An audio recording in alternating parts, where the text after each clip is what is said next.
Hi, this is up.wmv, and today, even though I kind of showed you this in a video, we're going to go more in depth about it. This is what I call my ghetto rigged recording setup.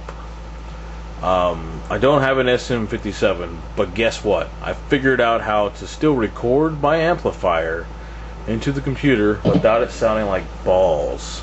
Because you can't really send distortion straight into a computer without some kind of cabinet simulator, right? Well, up.wmv, or Charles, I don't care what you guys call me Hairy Beast for all I care. But anyways, the point is I figured out how to do that. How to still get a really nice tone. So guitar goes into amp, and then the effects send is going into my GNX1 for cabinet simulation and effects only. I'm not using any of the crummy digital distortions on there. I don't like them. I'm using real analog tone from the Marshall. And what I did right here, so I can mute the speaker, is I put a jack in the effects return that cancels out the signal between the power and the preamp. That way, if I had headphones, in theory, I could record with my amplifier completely in silent and not piss off my neighbors, but still get those really cool tones. Right here we got sonar. I'm going to arm a track and do a little sample recording. So there we go. Sorry about that, my guitar's a little noisy. But anyways, I got cabinet simulation on. I've got the amp running through the pedal into the computer, and here we go.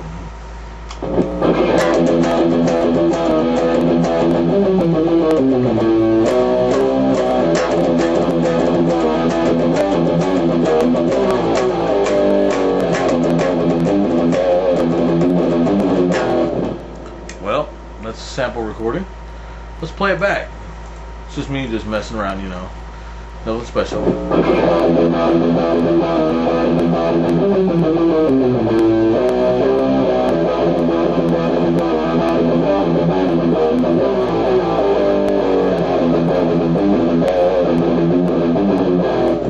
This is the real amp itself. That is the Marshall. That is, you know, no fake digital distortion coming off the pedal.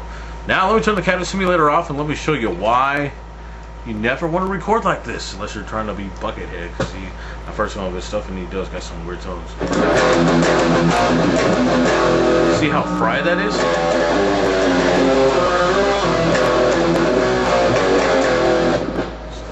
See, that's the thing. You got to have that cabinet simulator on, otherwise you're going to get real fried toaster kind of sound. Because you got those tweeters, you know, in your mixing machine. Now let me show you how to use this in conjunction with guitar rig. Now for that you will want to turn your cabinet simulation off, because the guitar rig has cabinet simulation on it.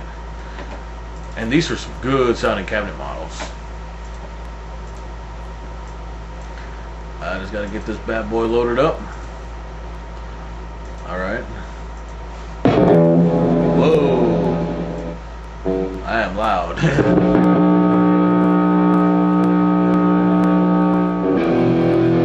There we go. Now this is in case you want to use guitar rig for your direct recording.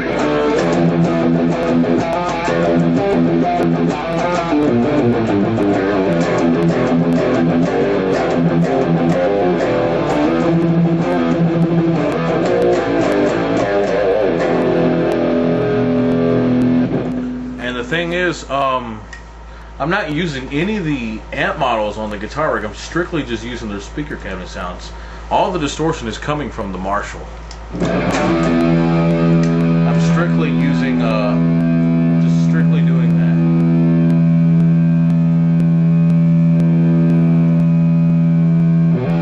Alright, here we go.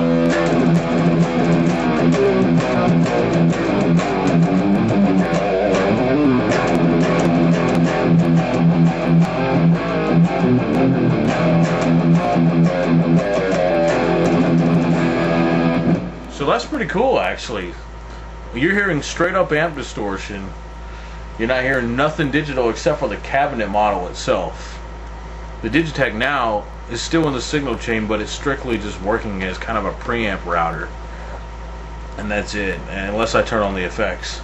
what you would do in Sonar is let me show you what you'd have to do in Sonar, because right now I was just opening up Guitar Rig strictly as a standalone thing or whatever.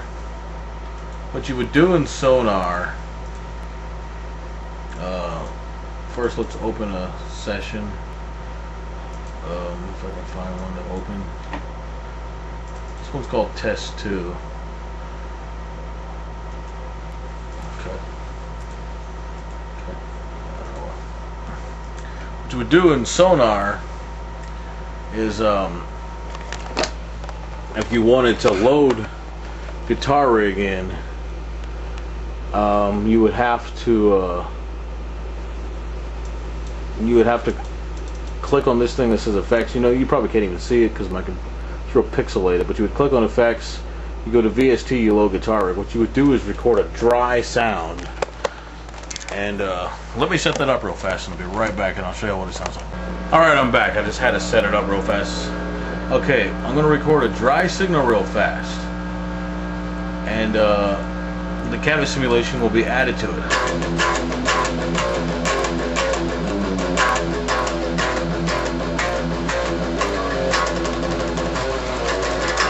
See, right now it sounds real bad and fried. But here we go. Let's see what the playback sounds like. Now it sounds real crisp, real crunchy. The only effect I'm using is, other than reverb from the Digitech, is speaker canvas simulation from Guitar Rig 4. Now let's turn that off real fast, and you get this sound. See, it sounds real fried and flimsy. It doesn't sound all that great, does it? But notice when I turn the Guitar Rig back on, you get I'll play it back for you again.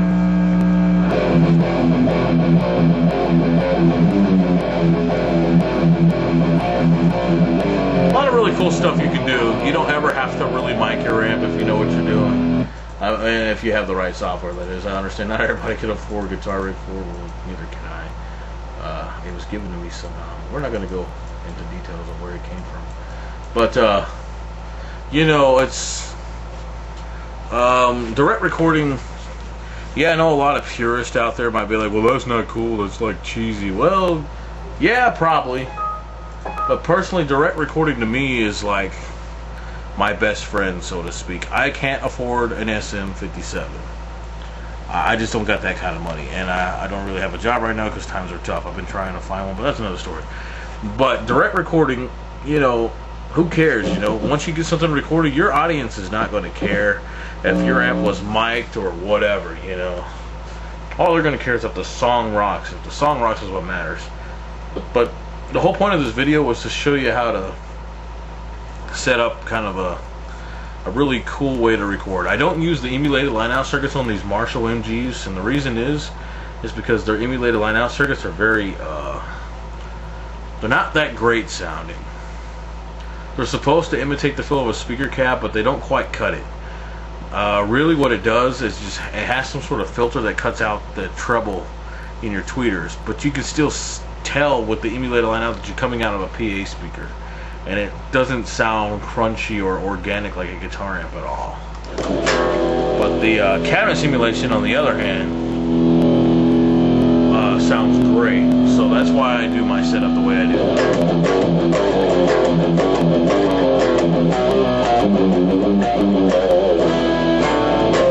Well, that's just kind of a tiny look at my Ghetto Rig setup for recording. I didn't actually use any of the effects on the Digitech. Well, I guess I'll turn them on now just for the sake of that.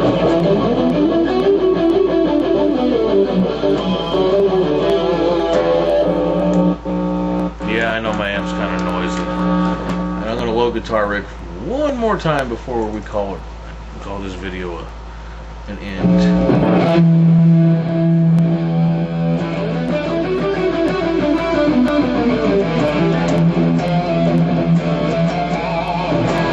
Anyways, enough with my rambling. Basically, that's my Ghetto Rig setup. Just got to be creative, you know. It's all up to what kind of gear you have, but I think it works for me. God bless each and every one of you. Jesus loves you all, whether you know it or not. I'll see you guys next time. Later.